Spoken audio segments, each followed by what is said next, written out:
Nah, yang kedua adalah metode hands on. Ya, metode hands on itu berarti metode di mana peserta pelatihan terlibat aktif dan didesain untuk didesain untuk terlibat dalam aktivitas tertentu. Harus berbuat, kalau nggak berbuat dia tidak mendapatkan yang pelatihan.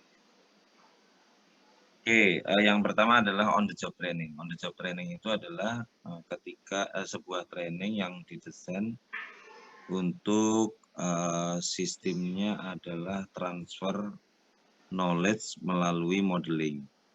Jadi agak berbeda dengan namanya behavioral modeling. Ya, kalau di sini sifatnya on the job training itu biasanya untuk karyawan baru atau orientasi.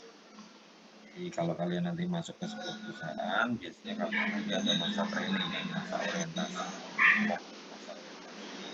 karyawan. Nah, sama dengan kalian dulu pernah masa orientasi sekolah atau siswa ya. Waktu SMA kan MOS, atau waktu kuliah disebut SPEK, orientasi studi dan pengenalan kampus. Nah, di dalam bekerja juga gitu, ada masa orientasi. Ya, masa orientasi ini 1 bulan. Nah, bentuknya on the job training. Jadi atasan kalian dan juga rekan-rekan kerja kalian akan membimbing kalian untuk join dengan pekerjaan baru yang kalian Nah,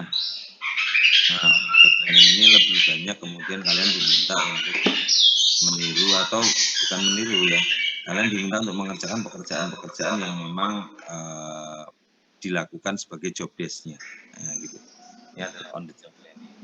Tapi bisa juga tidak harus karyawan baru, ya orang naik pangkat gitu ya, dari staff menjadi supervisor. Nah, di supervisor di awal-awal dia menjabat supervisor, dia mungkin juga mengalami on job training. Jadi penyesuaian dia dengan pekerjaan barunya. Kemudian yang kedua adalah magang atau apprenticeship. Magang atau apprenticeship ini sebenarnya ya on the job training juga, tapi ada unsur klasikalnya. Jadi kalian nanti biasanya diajarin di satu kelas besar atau kelas kecil ya, kemudian diterapkan. Kemudian diajarin di kelas kecil, kemudian diterapkan.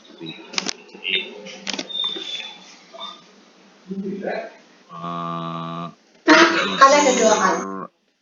Di situ sih. Oh, learning dan practicing-nya gitu. Kayak inilah.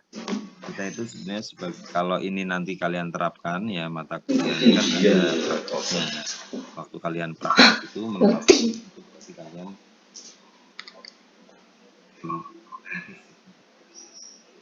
Kemudian berikutnya lagi adalah simulation. Nah, kalau simulasi itu biasanya kalian dihadapkan pada situasi yang nyata atau desain pekerjaan yang nyata. Gitu ya. Saya dulu waktu di Jakarta itu mampir ke Senayan ya, ternyata sedang ada pameran alutsista ya, pameran alat.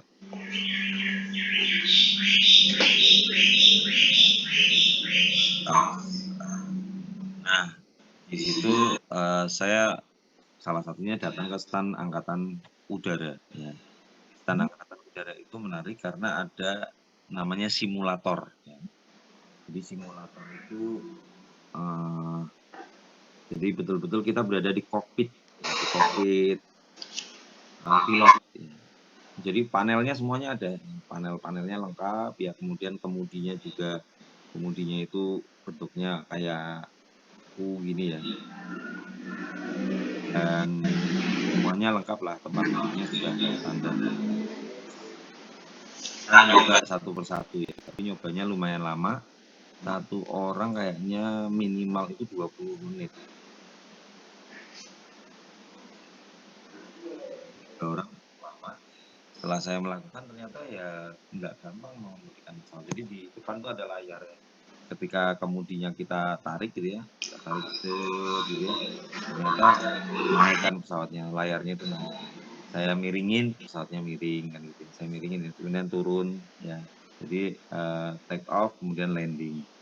Nah itu pengalaman berharga juga buat saya. Nah itu namanya simulator alatnya. Jadi semua pilot itu harus lolos itu dengan zero accident. Ya. Jadi kalau dia di situ udah ada accident berarti masalah nanti waktu dia bekerja yang sesungguhnya. Nah, karena kan itu simulator situasi nanti ya situasi di kita nggak akan seperti itu. Sama dengan metode simulasi dalam pelatihan. Jadi betul-betul kalian dihadapkan pada situasi yang nyata.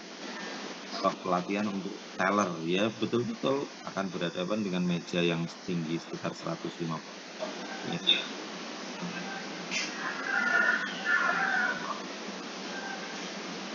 Sulit kan gitu. Dan itu dihitung detiknya. Ya. Jadi berapa menit melayani, berapa menit menginput di komputer, berapa menit di kalau dalam pelayanan itu untuk penarikan uang ya di bawah 10 juta itu sebenarnya kayaknya tidak boleh lebih dari 5 menit. Ya.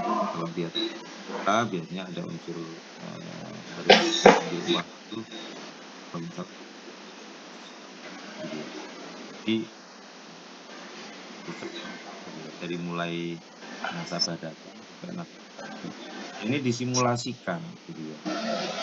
Kenapa 150 cm kan mejanya? Itu artinya tellernya juga nggak boleh lebih rendah dari itu gitu ya.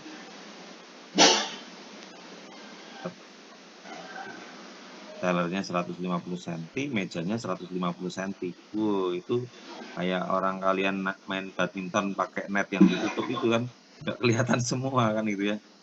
Jadi ya makanya kenapa kok teller diharapkan 165 cm itu agar apa namanya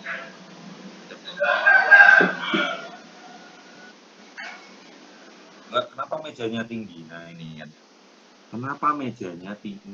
Itu aturan. Jadi agar tidak terjadi perampokan misalnya gitu ya, agar aktivitas yang dilakukan oleh teller itu tidak terbuka ya, karena ini kan terkait uang dan rahasia perusahaan. Jadi tidak bisa dilihat oleh nasabah. Bayangkan kalau nasabah bisa ngelihat, oh caranya gitu, oh yang ditulis itu gitu ya, oh ngitungnya gini kan gitu ya. Nah ini berbahaya kan gitu, ini berbahaya.